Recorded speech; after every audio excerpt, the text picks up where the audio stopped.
우리가 몇 주 동안 내 속에 있는 누구누구 해가지고 성경에서 반면교사로 삼을 사람들을 돌아보았습니다.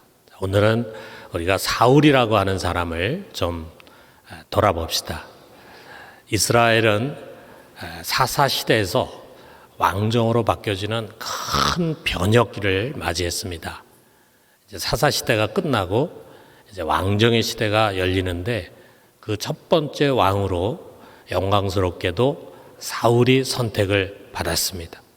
그러나 이 사울은 그만 실패한 왕이 되었고 자기 아들인 요나단과 함께 블레셋과의 전쟁에서 전사를 하고 말았습니다. 우리 대부분의 신앙인들은요, 성경에서 신앙에서 실패한 대표적인 사람 이렇게 꼽으라고 한다면은 사울을 많이 생각하게 됩니다. 왜 그러냐면 그 첫 번째 이유로는 이 사울에 관한 이야기가 여기 사무엘상 9장부터 31장 마지막 장까지 굉장히 많은 성경을 할애해서 그의 행적에 관해서 소개하고 있기 때문이에요. 뭐 가인이라든지 또는 에서라든지 하는 사람의 이야기는 뭐 짧게 끝나잖아요. 근데 사울은 길게 소개가 됩니다. 또 아울러서 그와 대비되는 아주 의로운 인물, 우리 그리스도인들이 누구나 다 좋아하고 또 사랑하는 다윗을 미워하고 괴롭힌 그런 악역을 맡았기 때문입니다. 사울 역시 멀리서 보면은요, 왜 그랬을까? 왜 이렇게 어리석었을까? 라고 하면서 고개를 갸우뚱거리게 됩니다. 그런데 가까이 다가가서 보면은 그가 왜 그랬는지, 왜 그럴 수밖에 없었는지를 이해하게 됩니다. 그러면서 이런 질문을 해봐요. 만약에 내가 그 자리에 섰다면 과연 나는 다르게 행동했을까? 다른 선택을 했을까? 자신 있게 예라고 말할 수 있겠습니까? 그러므로 우리는 이 성경에서 다윗과 사울의 이야기를 읽을 때 문득 이런 생각을 갖게 됩니다. 나는 다윗에 가까운 사람인가? 아니면 사울에 가까운 사람인가? 아니, 이거보다 더 정확한 표현으로 하나님은 나를 다윗에 가깝다고 보실까? 아니면 사울에 가깝다고 보실까? 여러분 어떻습니까? 어디에 가까운 것 같습니까? 여러분 여기 사울, 이 사울 역시 내 안에 있는 사울입니다. 그는 뭐 크게 특별히 나쁜 사람, 특별히 못난 사람이 아니라 오늘 우리 신앙인들 속에 쉽게 볼 수 있는 그런 평범한 사람입니다. 그 스토리가 아주 길기 때문에요. 사울이 하나님을 크게 실망시킨 두 개의 장면을 중심으로 설교를 하려고 합니다. 오늘은 그 첫 번째로 넘어서는 안 되는 선을 넘은 사울 이야기입니다. 얼마 전에 뉴스에 제가 이런 제목을 보게 됐어요. 선 넘은 스타벅스 사은품 마케팅이라는. 아마 이게 우리 여기서 좀 젊으신 분들은 아마 잘 알고 있을 거예요. 이 스타벅스가 사은품 행사를 종종 합니다. 뭐 다른 데서도 사은품 행사하는데 사실 별로 그렇게 인기가 있지 않은데 유독 이 스타벅스의 사은품으로 만든 것들이 뭐 좋은 건가 봐요. 아주 젊은 사람들의 인기가 높습니다. 그거 받으려면은 적어도 커피를 뭐 몇 잔을 마셔야 되겠죠. 자, 그러고 난 사람들이 그 받으려고 하는데 아주 아침부터 줄을 서는 장면들이 종종 방영이 됐었습니다. 그런데 좀 많이 좀 만들지, 그거를 좀 적게 만들었는지 중간에 품절이 돼가지고 뭐 다른 것으로 대체하고 그래서 원성을 사기도 하고 막 그랬어요. 이번에는 뭐 아주 멋있는 가방을 또 만들어가지고 굉장히 선풍적인 인기를 끌었는데 그만 거기서 발암 물질이 나왔다 그래가지고 또 소동이 났습니다. 그래서 이참에 일각에서는 이 사은품을 미끼로 해가지고 매출을 올리는 데만 열을 올리는 이 마케팅, 이거는 상도에서 벗어났다. 그렇게 해가지고 이제 뉴스 제목을 선을 넘은 사은품 마케팅이다. 이렇게 표현을 한 것입니다. 그럼 보면은 우리 사람이 사는 데는 어디나 다 지켜야 할 선이 있죠. 도로에서 운전하시는 분들은 뭐 차선을 잘 지키는 게 기본입니다. 가정에도요, 부부 사이나 또는 부모와 자식 사이에도 지켜야 할 선이 있어요. 장사와 사업하는데도 또 정치 세계에도 넘어서는 안 되는 선이 있습니다. 그런데 사실 누구나 선을 넘는 적이 없는 사람은 아무도 없을 거예요. 뭐 지금까지 살아오면서 뭐 법과 규칙을 한 번도 어긴 적도 없고 도리와 양심을 저버린 일이 없는 그런 사람은 아무도 없을 것입니다. 자, 우리가 참 훌륭한 신앙인으로 흠모하는 다윗 역시 연약하고 불완전한 사람이기 때문에 이런저런 과오를 범했고 그런 내용들을 또 성경은 감추지 않고 소상하게 우리에게 알려줍니다. 그러나 우리가 다윗의 일생을 보면요, 그는 하나님 앞에서 선을 넘지 않기 위해서 부단히 애를 쓴 사람이에요. 반면에 오늘 여기 주인공이 되는 사울은 너무 쉽게 선을 넘은 사람이에요. 우리가 그의 일생을 보면서 그런 느낌을 갖습니다. 너무 쉽게 선을 넘은 사람, 다시 말해서 믿음의 도리를 벗어난 행동을 많이 했다는 거죠. 그 중에서도 특별히 정말 결코 넘어서는 안 되는 큰 선을 넘은 사건이 오늘 소개되고 있습니다. 그 당시에 이스라엘은요, 그 옆에 있는 블레셋이라고 하는 강국에 의해서 거의 반은 식민지 상태였어요. 이 블레셋이라고 하는 나라는 아주 일찍이 철기 문명을 받아들여 가지고 굉장히 강한 무기를 가지고, 그리고 우리가 성경에 보니까 삼손이라는 사사 이전부터 이스라엘을 지배하고 있었습니다. 그래서 이스라엘 그대로 내버려 두고 살게 했다가 뭐 조금이라도 반역하는 태도를 보이면은 군대들을 끌고 와가지고 괴롭혔어요. 그리고 아예 이스라엘 안에서는 무기를 만들지 못하도록 철공소를 다 폐쇄시켰어요. 자, 그런데 이 이스라엘에 드디어 새로운 왕이 세워지고 제대로 된 나라가 이제 시작이 되니까 블레셋과의 일전은 피할 수가 없었겠죠. 자, 그런데 그 당시에 이 둘의 군사력은 비교할 수가 없었습니다. 이게 5절이 그것을 말해주는데, 블레셋 사람들이 이스라엘과 싸우려고 모였는데 병거가 3만이요 마병이 6천명이요 백성은 해변에 모래같이 많더라. 병거가 3만이니까 뭐 지금으로 한다면 뭐 전차가 3만 대나 되는 어마어마한 군대죠. 블레셋이 얼마나 막강한 군사를 갖고 있었는가를 한 줄로 설명해 주고 있습니다. 자, 그것에 반해서 이스라엘은 그야말로 오합지졸이었어요. 뭐 마지막 우리가 읽은 성경에 보면은 사울과 함께한 자가 600명가량 됐다. 뭐 이렇게 이야기하고 있잖아요. 벌써 전쟁이 시작하기도 전에 이들은 두려움에 사로잡혀가지고 은밀한 곳에 숨어갑니다. 그리고 일부는 아예 요단강을 건너가지고 도망을 갔어요. 그리고 남아있는 백성들도 두려움에 떨고 있었습니다. 정말 사기가 말이 아니죠. 자, 이럴 때 백성들이 신뢰하는 영적인 지도자인 사무엘이 좀 있으면은 큰 힘이 될 것이라 생각했을 거예요. 이스라엘은 얼마 전에 이 사무엘의 주도로 일어난 미스바 부흥운동을 기억하고 있습니다. 미스바에서 큰 회개와 부흥운동이 일어났는데 그들이 모였다는 소식을 듣고 또 블레셋이 쳐들어왔어요. 그야말로 절대적인 수의 열세죠. 이스라엘이 블레셋을 감당할 수 없음에도 불구하고 그날은 아주 대승을 거뒀습니다. 그래서 그들은 에벤 에셀, 다시 말해서 하나님이 우리를 도우셨다라고 하는 이름의 기념비를 세우기도 했습니다. 하나님이 도우면 천만의 적도 초기와 같이 무너진다라고 하는 것을 그들은 경험했어요. 그래서 아마 이 사무엘이 빨리 오기를 바랐을 것입니다.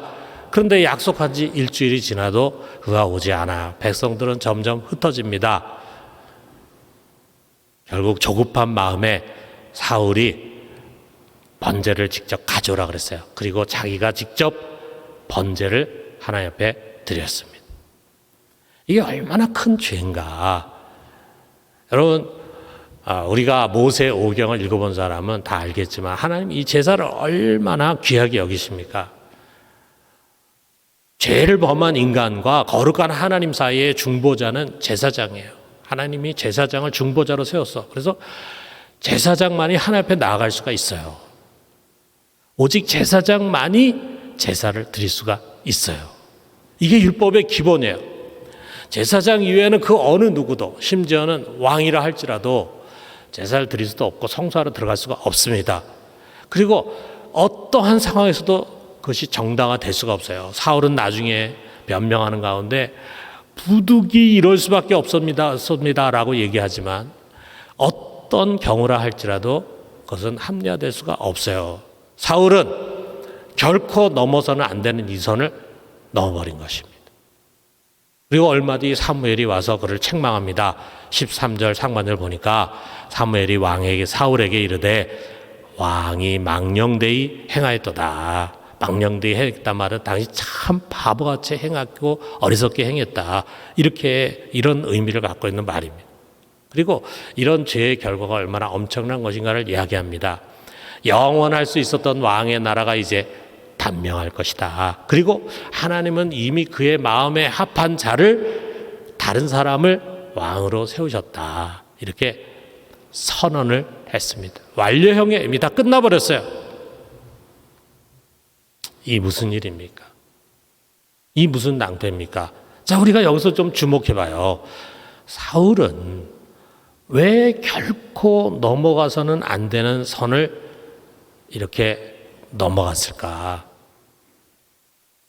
그의 이 행위를 놓고 우리가 그 원인을 두 가지로 좀 생각을 해봅시다. 첫째로는 완고한 마음이다. 여러분, 사울은 본래 어떤 사람이었습니까? 사무엘이 그것을 얘기해 주고 있어요. 사무엘상 15장 17절 보니까 왕이 스스로 작게 여길 그때 이스라엘 지파의 머리가 되지 아니하셨나이까. 여호와께서 왕에게 기름을 부어 이스라엘 왕을 삼으시고. 정말 사울은요, 처음에 참 겸손한 자였어요. 자기를 작게 여기는, 스스로를 작게 여기는 겸손한 사람이었어요. 그래서 자기를 왕으로 하나님 선택했다 했을 때 그는 믿을 수가 없었어요. 나같이 이렇게 가장 작은 지파 베냐민 사람, 이름도 없는 기스의 자녀인데 어떻게 내가 왕이 될 수 있습니까? 라고 하면서 의아해하고 놀랬습니다. 그렇게 그는 자기를 늘 작은 사람으로 여겼어요. 그래서 하나님이 그를 왕으로 세우셨어요. 겸손한 마음, 그건 다른 것이 아닙니다. 언제나 하나님의 뜻 앞에서 자기의 뜻을 내려놓을 수 있는 부드러운 마음이에요. 무엇을 계획하고 결심했다 할지라도 그것이 하나님의 뜻이 아니다라고 하는 것이 밝혀지면은 그것을 내려놓을 수 있는 그런 마음. 그것이 겸손한 마음이라 이거죠. 이것이 왕이 되는 가장 중요한 자격이었어요. 아니, 어떻게 보면은 모든 하나님의 사역자에게 하나님이 요구하는 자세입니다. 자, 왜 그러냐면요, 이스라엘은 하나님이 특별히 택한 백성이잖아요. 그래서 지금까지는 하나님이 그의 뜻에 합한 사사를 세워가지고 이스라엘 다스리게 했어요. 그래서 그 사사가 하나님 뜻에 어긋나면은 또 다른 사사를 세워가지고 하나님의 백성들을 직접 통치하게 했어요. 자, 그런데 이제 이스라엘이 왕을 원하기 때문에 왕을 세우는데, 이스라엘에서 왕이라고 하는 것은 그들의 참된 왕이 되시는 하나님을 대신해서 백성들을 다스리는 대리인과 같은 거예요.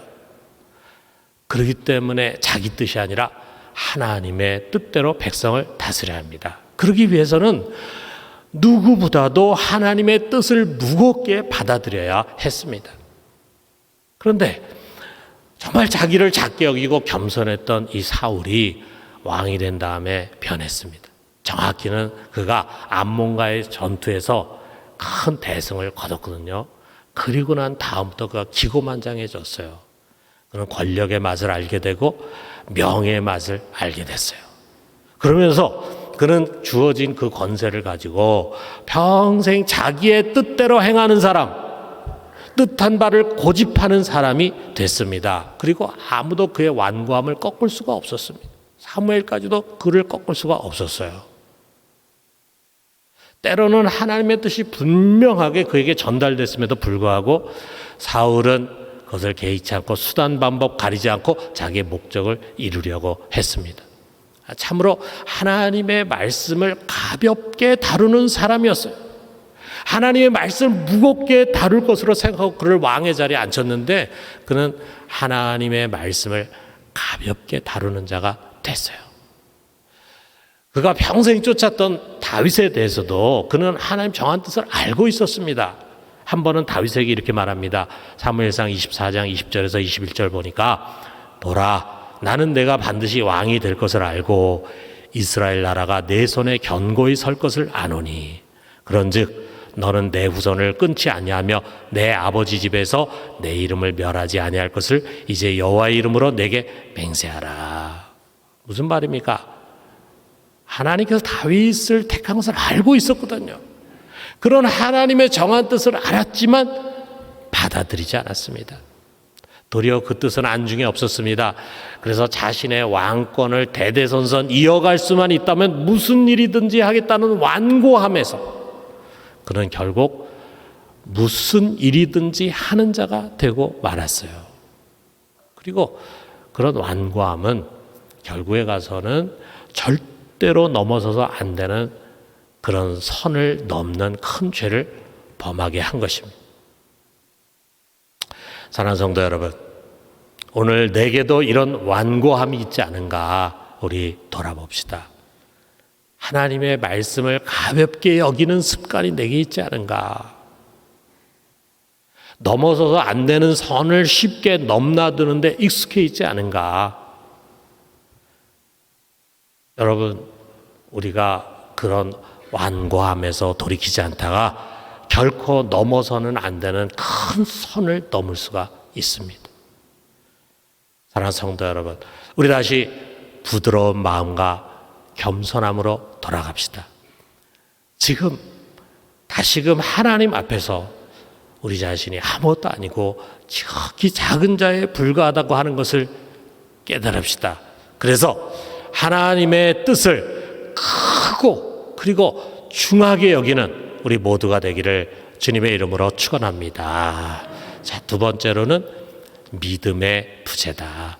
자, 우리가 조금 더 깊이 들여다보면은요, 사울이 결코 넘어서는 안 되는 선을 넘은 이유가 보입니다. 그것은 뭐냐면 바로 믿음의 부재예요. 믿음이 없었어요. 만약에 하나님에 대한 믿음이 있었다면 그가 과연 그렇게 했을까? 아무리 블레셋 군대가 크고 강하다 할지라도 전능하신 하나님을 그가 굳게 신뢰했다면, 그리고 전쟁이라는 것이 하나님의 손에 있다는 것을 그가 믿고 있었다면 그는 그렇게 두려워하거나 조급해하지 않았을 것입니다.